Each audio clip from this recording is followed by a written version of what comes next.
It may seem incredible, but it is true. The world in which we live is a world of imagination.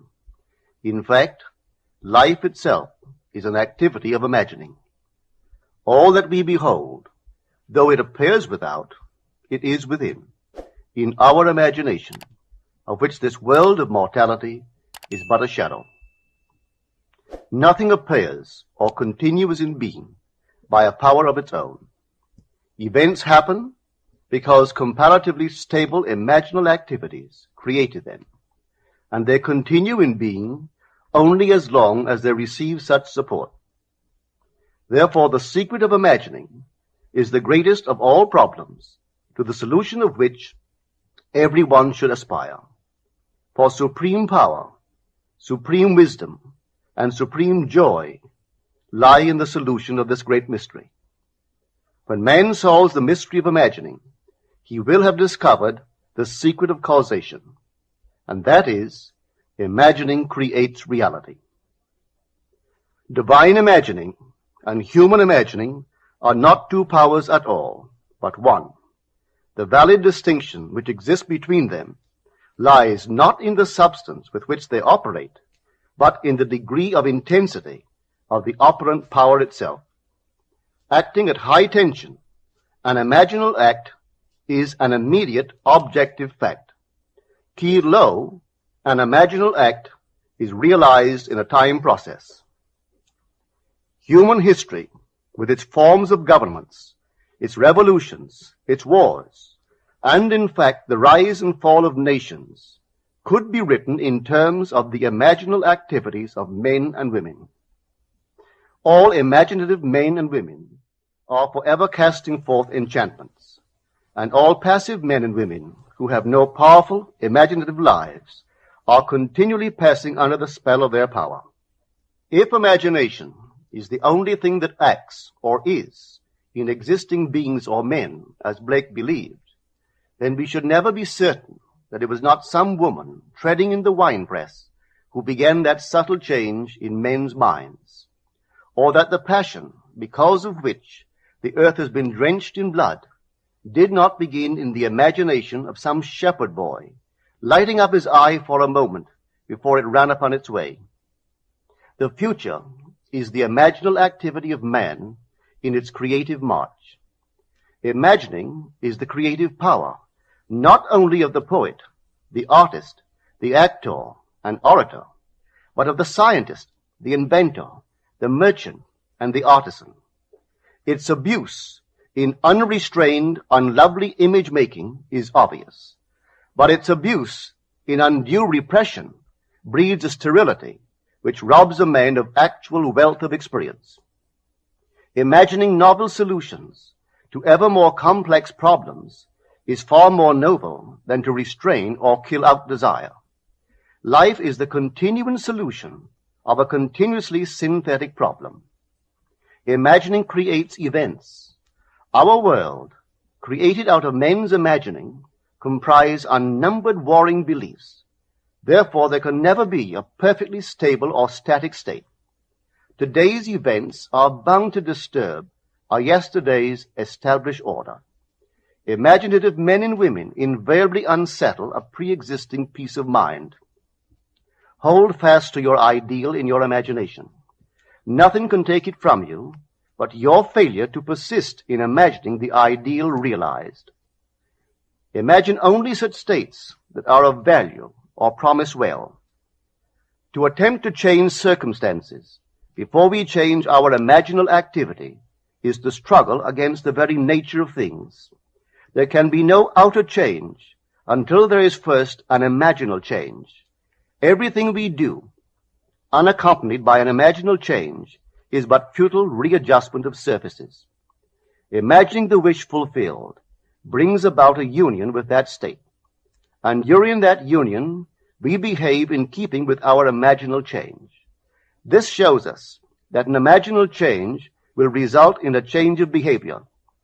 However, our ordinary imaginal alterations, as we pass from one state to another, are not transformations, because each of them is so rapidly succeeded by another in the reverse direction. But whenever one state grows so stable as to become our constant mood, our habitual attitude, then that habitual state defines our character and is a true transformation. Now let me call your attention to the design on the cover of this record. You will notice a man sitting on a park bench, imagining himself to be in a home.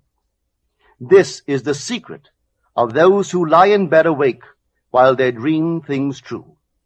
They know how to live in their own dream house until, in fact, they do.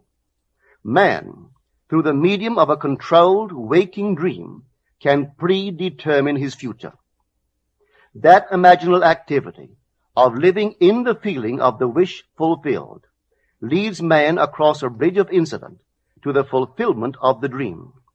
If we live in the dream, thinking from it and not of it, then the creative power of imagining will answer our adventurous fancy, and the wish fulfilled will break in upon us and take us unawares. Man is all imagination.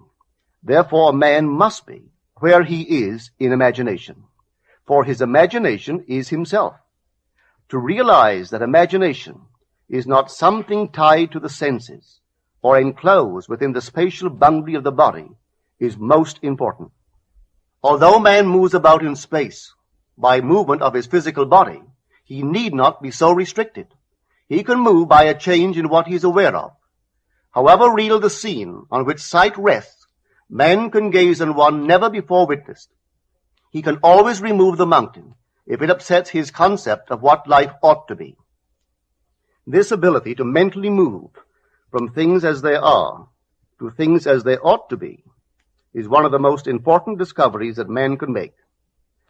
It reveals man as a center of imagining, with powers of intervention which enable him to alter the course of observed events, moving from success to success through a series of mental transformations of nature, of others, and himself. How does he do it? Self-abandonment. That is the secret. He has to abandon himself mentally to his wish fulfilled, in his love for that state, and in so doing live in the new state and no more in the old state. Now we can commit ourselves to what we do not love. So the secret of self-commission is faith plus love. Faith is believing what is incredible. We commit ourselves to the feeling of the wish fulfilled, in faith that this act of self-commission will become a reality, and it will, because imagining creates reality. Imagination is both conservative and transformative. It is conservative when it builds its world from images supplied by memory and the evidence of the senses. It is creatively transformative when it imagines things as they ought to be, building its world out of the generous dreams of fancy. In the procession of images, the ones that take precedence naturally are those of the senses. Nevertheless, a present sense impression is only an image. It does not differ in nature from a memory image or the image of a wish. What makes a present sense impression so objectively real is the individual's imagination functioning in it and thinking from it, whereas in a memory image or a wish, the individual's imagination is not functioning in it and thinking from it, but is functioning out of it and thinking of it. If the individual would enter into the image in his imagination, as the design on the cover of this record suggests, then would he know what it is to be creatively transformative. Then would he realize his wish, and then he would be happy. Every image can be embodied, but unless man himself enters the image and thinks from it, it is incapable of birth. Therefore it is the height of folly to expect the wish to be realized by the mere passage of time. That which requires imaginative occupancy to produce its effect obviously cannot be effected without such occupancy. We cannot be in one image and not suffer the consequences of not being in another. Imagination is spiritual sensation. Enter the image of the wish fulfilled, then give it sensory vividness and tones of reality by mentally acting as you would act were it a physical fact. Now, this is what I mean by spiritual sensation. Imagine that you are holding a rose in your hand. Smell it. Do you detect the odor of roses? Well, if the rose is not here, why is its fragrance in the air?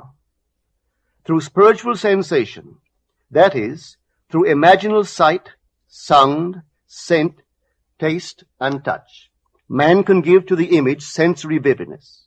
If he does, all things will conspire to aid his harvesting. And on reflection, he will see how subtle were the threads that led to his goal. He could never have devised the means which his imaginal activity used to fulfill itself. If man longs to escape from his present sense fixation, to transform his present life into a dream of what might well be, he has but to imagine that he is already what he wants to be, and then feel the way he would expect to feel under such circumstances. Let him, like the make-believe of a child who is remaking the world after its own heart, create his world out of pure dreams of fancy. Let him mentally enter into his dream. Let him mentally do what he would actually do were it physically true. He will discover that dreams are realized not by the rich, but by the imaginative. Nothing stands between man and the fulfillment of his dreams but facts, and facts are the creations of imagining. If man changes his imagining, he will change the facts. Man and his past are one continuous structure. This structure contains all of the facts which have been conserved and still operate below the threshold of his surface mind. For him, it is merely history. For him, it seems unalterable, a dead and permanently fixed past. But for itself, it is living. It is part of the living age. We cannot leave behind us the mistakes of our past, for nothing disappears. Everything that has been is still in existence. The past still exists, and it gives and still gives its results. Man must go back in memory, seek for and destroy the causes of evil, however far back they lie. This going into the past and replaying a scene of the past in imagination as it ought to have been played the first time, I call revision. And revision results in repeal. Changing our lives means changing the past. The causes of the present evil are the unrevised scenes of the past. The past and the present form the whole structure of man. It is carrying all of its contents with it. Any alteration of content will result in an alteration in the present and future. Live nobly, so that mind can store a past well worthy of recall. Should you fail to do so, remember, the first act of correction or cure is always revise. If the past is recreated into the present, so will the revised past be recreated into the present. Or else, the promise that though your sins are like scarlet, they shall be as white as snow, is a lie. The question may arise as to how, by representing others to ourselves as better than they really were, or mentally rewriting a letter to make it conform to our wish, or by revising the scene of an accident, the interview with the employer, and so on, could change what seems to be the unalterable facts of the past. But remember my claims for imagining. Imagining creates reality. What it makes, it can unmake. It is not only conservative, building a life from images supplied by memory. It is also creatively transformative, altering a theme already in being. The parable of the unjust steward gives the answer to this question.